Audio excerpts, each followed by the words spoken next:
नमस्कार, स्वागत है आपका। आप देख रहे हैं एबीपी गंगा। बुलेटिन की शुरुआत बड़ी खबर के साथ करते हैं। राज ठाकरे के अयोध्या दौरे पर सियासी जंग तेज हो गई है। राज ठाकरे को लेकर एक और पोस्टर जारी किया गया है। देखिए, करण भूषण सिंह की ओर से जारी किया गया पोस्टर में राज ठाकरे से माफी मांगने की मांग की गई है। बड़ी जानकारी आपके सामने, पोस्टर भी दिखा रहे हैं आपको। देखिए, राज ठाकरे मनसे के अध्यक्ष हैं। राज ठाकरे के अयोध्या दौरे पर सियासी जंग किस तरीके से तेज हो चली है, उसी की बानगी ये तस्वीरें हैं। राज ठाकरे को लेकर एक और पोस्टर जारी किया गया। करण भूषण सिंह की ओर से जारी किया गया पोस्टर में राज ठाकरे से माफी मांगने की मांग की गई है। और इससे पहले बृजभूषण शरण सिंह ने भी ये कहा था कि पहले माफी मांगे राज ठाकरे और उसके बाद वो आए अयोध्या। अब देखिए, करण भूषण सिंह की ओर से भी पोस्टर जारी किया गया है, जिसमें राज ठाकरे से माफी मांगने की मांग की गई है। अयोध्या के दौरे पर आने वाले हैं मनसे अध्यक्ष राज ठाकरे, लेकिन उससे पहले किस तरीके से सियासी जंग तेज हो चली है। बयानबाजियां भी खूब हो रही हैं और पोस्टर भी खूब लगातार सामने आ रहे हैं। करण भूषण सिंह की ओर से एक और पोस्टर जारी किया गया है, जिसमें उन्होंने फिर से ये कहा है कि राज ठाकरे पहले माफी मांगे। ये बड़ी जानकारी आपके सामने इस वक्त है। राज ठाकरे के अयोध्या दौरे से पहले इस तरीके की तमाम पोस्टर सोशल मीडिया पर छाए हुए हैं और करण भूषण सिंह ने भी राज ठाकरे से माफी मांगने की मांग कर दी है। और इसी पर हमारे उत्तर प्रदेश ब्यूरो चीफ वीरेश पांडे जुड़ चुके हैं, उन्हीं का सीधे रुख कर लेते हैं। वीरेश जी, पहले बृजभूषण शरण सिंह जो यही सेम बात कहते हुए दिखाई दी, उन्होंने कहा कि पहले माफी मांगे राज ठाकरे, उसके बाद अयोध्या आए। अब करण भूषण सिंह ये पोस्टर के जरिए यही बातें कह रहे हैं। देखिए, करण भूषण सिंह उनके पुत्र है और साथ ही साथ बृजभूषण शरण सिंह ने अयोध्या में, गोंडा में, बनारस में और प्रदेश के जगह जगह पर ये पोस्टर लगाने जा रहे हैं और लगाया भी है कई जगहों पर। और 5 जून अयोध्या चलो का आह्वान कर दिया है। पीछे हटने को तैयार नहीं है बृजभूषण शरण सिंह।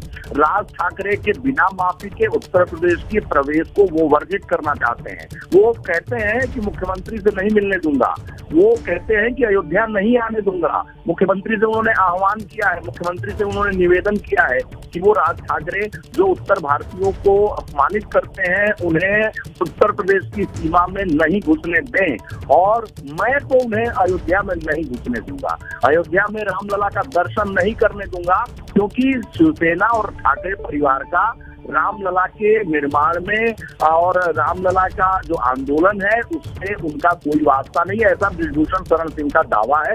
बृजभूषण शरण सिंह राम मंदिर आंदोलन के नेता कहे जाते हैं, काफी दबंग नेता है, दबंग सांसद है, कई बार के सांसद है। उनकी पत्नी भी सांसद रही, उनका जो बेटा है वो भी सांसद है, विधायक है गोंडा से।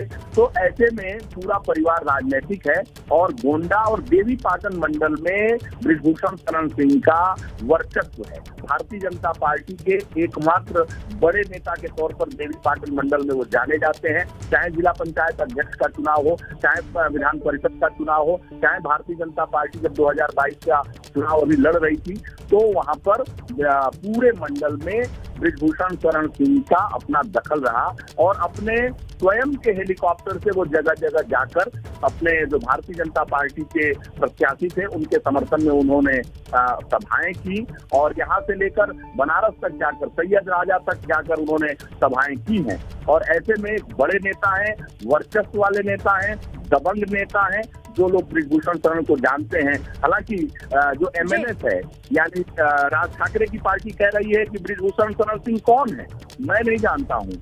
सांसद बृजभूषण शरण सिंह कई बार के, 6ठी बार के सांसद हैं। तो ऐसे में राजनीति जो महाराष्ट्र और उत्तर प्रदेश की आपस में तन गई है उत्तर भारतीयों के मुद्दे को लेकर, और ये राजनीति और आगे जाएगी, क्योंकि बृजभूषण शरण सिंह का कहना है कि मैं अपना जो कदम है अब पीछे नहीं हटाऊंगा। अगर ठाकरे आएंगे तो टकराहट होगी और टकराव बढ़ेगा। 5 जून के लिए अयोध्या चलो का आह्वान कर दिया है। राम मंदिर आंदोलन से उभरे हुए नेता है बृजभूषण शरण सिंह और वो अयोध्या के आसपास ही उनका गांव भी है। तो ऐसे में अयोध्या और अयोध्या के आसपास में, और एक और बता दूं, अयोध्या के साकेत कॉलेज से वो पढ़े भी हैं, वहाँ के वो छात्र संघ के अध्यक्ष भी रहे हैं। तो छात्र राजनीति से उपजे हुए नेता हैं और दबंग नेता है, इसलिए टकराहट बहुत बढ़ेगी, इससे इनकार नहीं किया जा सकता है। बनारस में भी पोस्टर लग गए हैं, अयोध्या में भी पोस्टर लग गए हैं, गोंडा में भी पोस्टर। ठीक है, अब ये तकरार, ये सियासी बयानबाजी, ये सियासी जंग और कहां पर जाकर के रुकती है, थमती है, इस पर लगातार नजर होगी। शुक्रिया आपका वीरेश जी पूरी जानकारी के लिए। लखनऊ से बड़ी खबर है, हाईकोर्ट के आदेश पर लाउडस्पीकर हटाने का काम जारी है। देखिए, प्रदेश में अब तक 64,128 लाउडस्पीकर हटाए गए हैं।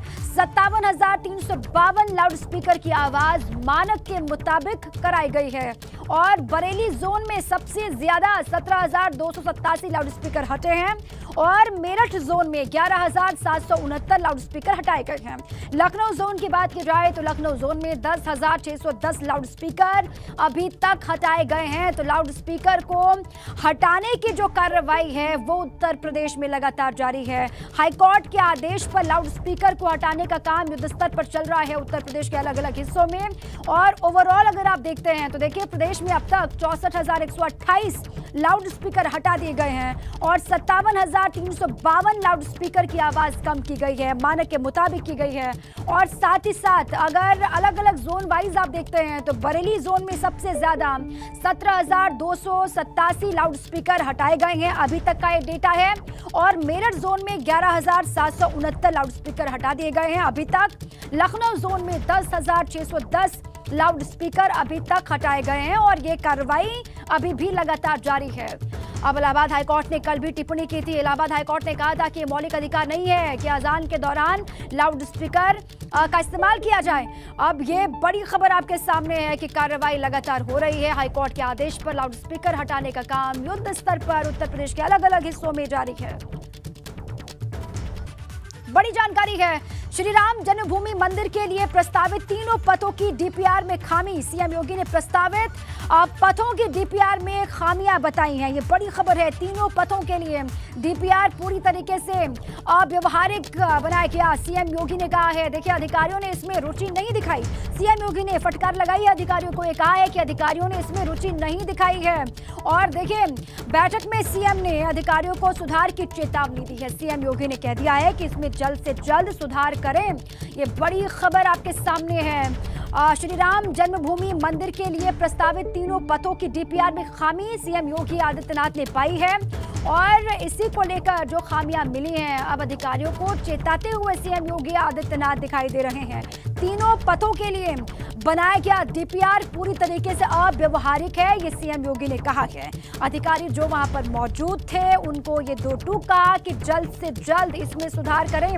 अधिकारियों ने इसमें दिलचस्पी नहीं दिखाई, अधिकारियों ने इसमें रुचि नहीं दिखाई और उसी का परिणाम ये है कि खामियां पाई गई हैं, खामियां रह गई हैं।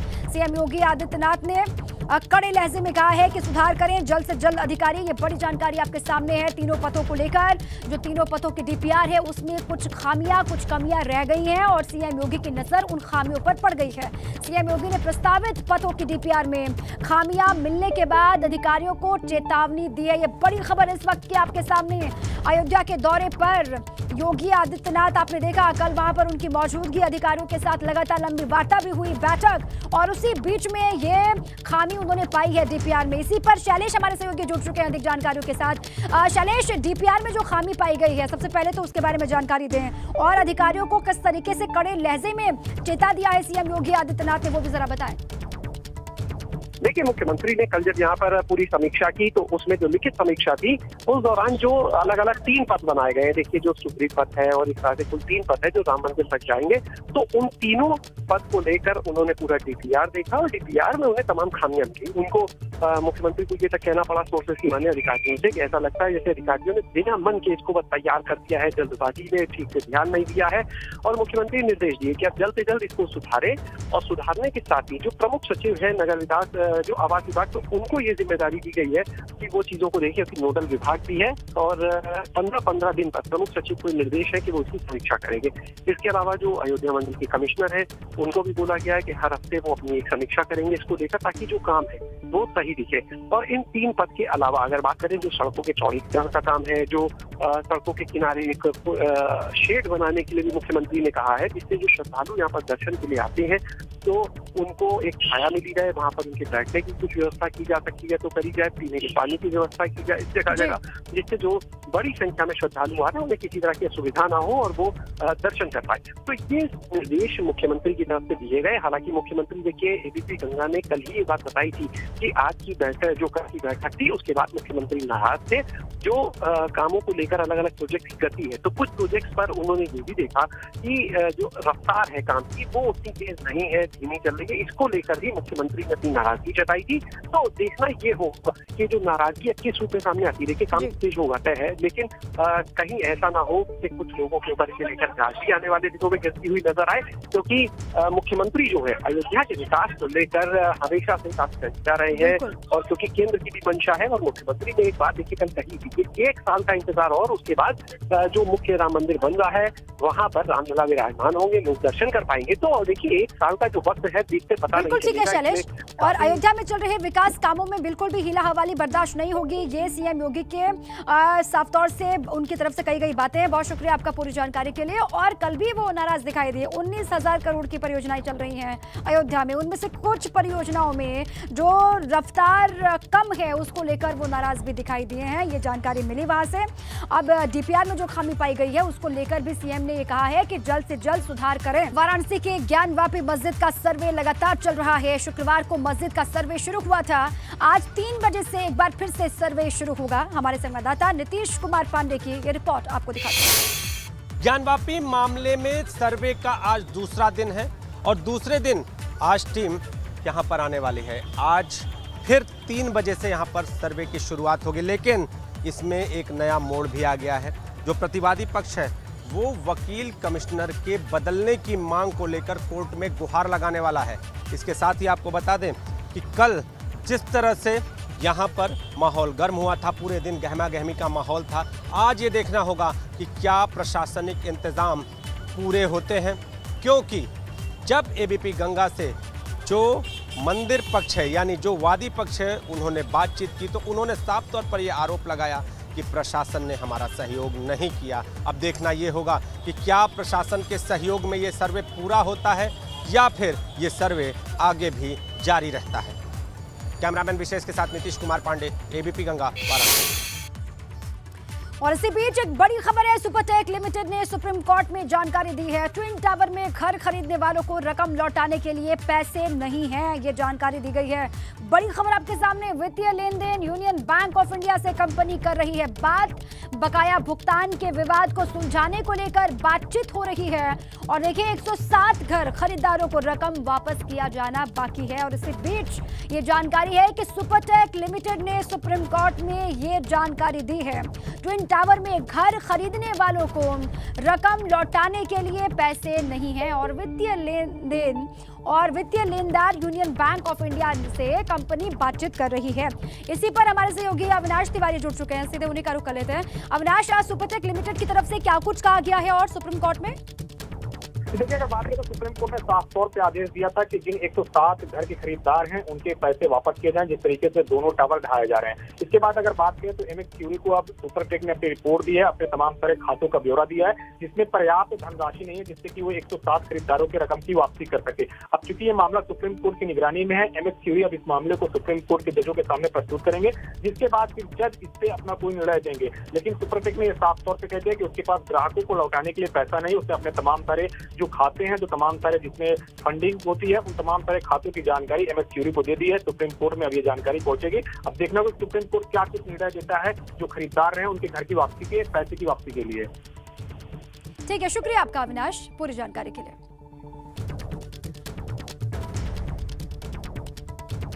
एक और बड़ी खबर है बिजनौर से। एबीपी गंगा की खबर का बड़ा असर यहां पर हुआ है। खबर चलने के बाद हरकत में आई पुलिस। जी हां, और पुलिस ने दबंग ग्राम प्रधान को गिरफ्तार कर लिया है। ग्राम प्रधान साजिद के खिलाफ संगीन धाराओं में केस दर्ज किया गया। थाना चांदपुर के बेरखेड़ा इलाके का यह पूरा मामला है। बड़ी जानकारी आपके सामने। एबीपी गंगा की खबर का बड़ा असर यहां पर हुआ है। देखिए खबर चलने के बाद पुलिस प्रशासन हरकत में वहां पर आ गया है।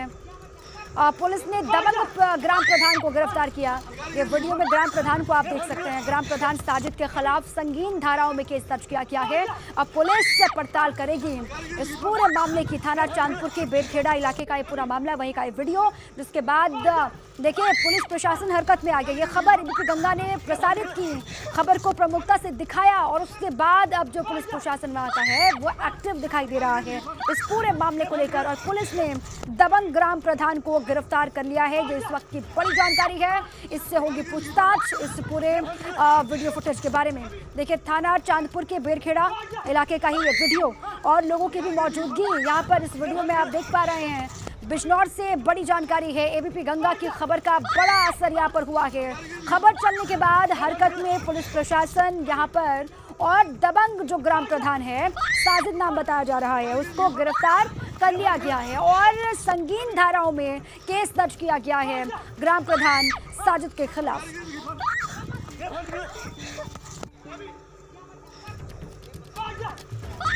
अब इस पूरे वीडियो फुटेज की भी पड़ताल होगी। क्या ये पूरा मसला था, ये क्यों हुआ, ये क्यों किया गया, इसको लेकर पड़ताल होगी, पूछताछ होगी ग्राम प्रधान से।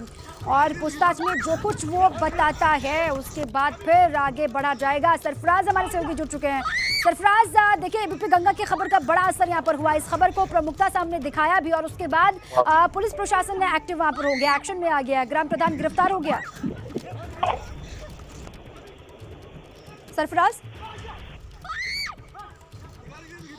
सरफराज आवाज पहुंच रही है आप तक? चलिए, आवाज नहीं पहुंच पा रही है सरफराज तक। जानकारी जुटाने की हम लगातार कोशिश कर रहे हैं। बड़ा एक्शन ये हुआ है। एबीपी गंगा की खबर का बड़ा असर यहाँ पर हुआ। ग्राम प्रधान, दबंग ग्राम प्रधान को गिरफ्तार कर लिया गया है। कई संगीन धाराओं में मुकदमा भी दर्ज किया गया है। एबीपी गंगा पर खबर चलने के बाद हरकत में पुलिस आई और उसके बाद देखिए गिरफ्तार हो गया है ग्राम प्रधान साजिद।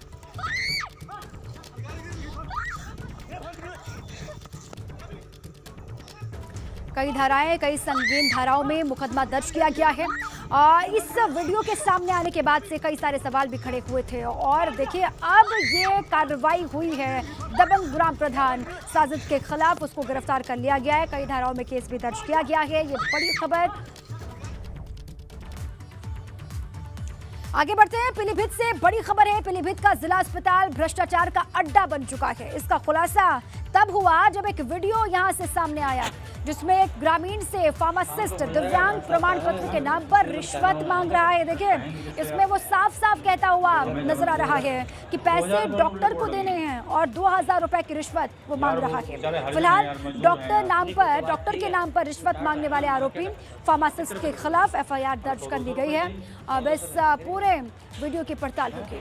देखिए 2000 रुपए लगेंगे वो बता रहा है और साफ तौर से रिश्वत लेता हुआ उसका ये वीडियो सोशल मीडिया पर वायरल हो रहा है। जिला अस्पताल की क्या स्थिति है समझिए। जिला अस्पताल में जब कोई जाता है अपनी समस्या को लेकर तो वहाँ पर समस्या का समाधान नहीं होता, बीमारी का हल नहीं होता, उससे पहले रिश्वत मांगी जाती है। ये स्थिति हो गई है पीलीभीत के जिला अस्पताल की। अब इस वीडियो पर संज्ञान लिया जा रहा है। इस वीडियो पर जाँच बैठा दी गई है, जाँच हो रही है और फार्मासिस्ट के खिलाफ ये अपडेट है कि एफआईआर दर्ज कर ली गई है। रिश्वत मांगने का ये वीडियो सोशल मीडिया पर भी लगातार वायरल। गाजियाबाद से खबर है। गाजियाबाद में बहन से छेड़खानी का विरोध करना भाई को भारी पड़ गया। आरोपियों ने घर में घुसकर मारपीट की और इस दौरान चाकू लगने से एक युवक घायल हो गया जिसे अस्पताल में भर्ती करवाया गया। हालांकि पुलिस अब आरोपियों की तलाश में लगातार जुटी हुई है। मामला मसूरी थाना क्षेत्र का बताया जा रहा है। बहन से छेड़खानी का ये पूरा मामला है और चाकू लगने से एक युवक घायल बताया जा रहा है। पुलिस आरोपियों की तलाश में लगातार जुटी हुई है। बात ललितपुर की करते हैं। ललितपुर में जमीन के विवाद को लेकर दो पक्ष आमने सामने आ गए। दोनों पक्षों के बीच लाठी डंडे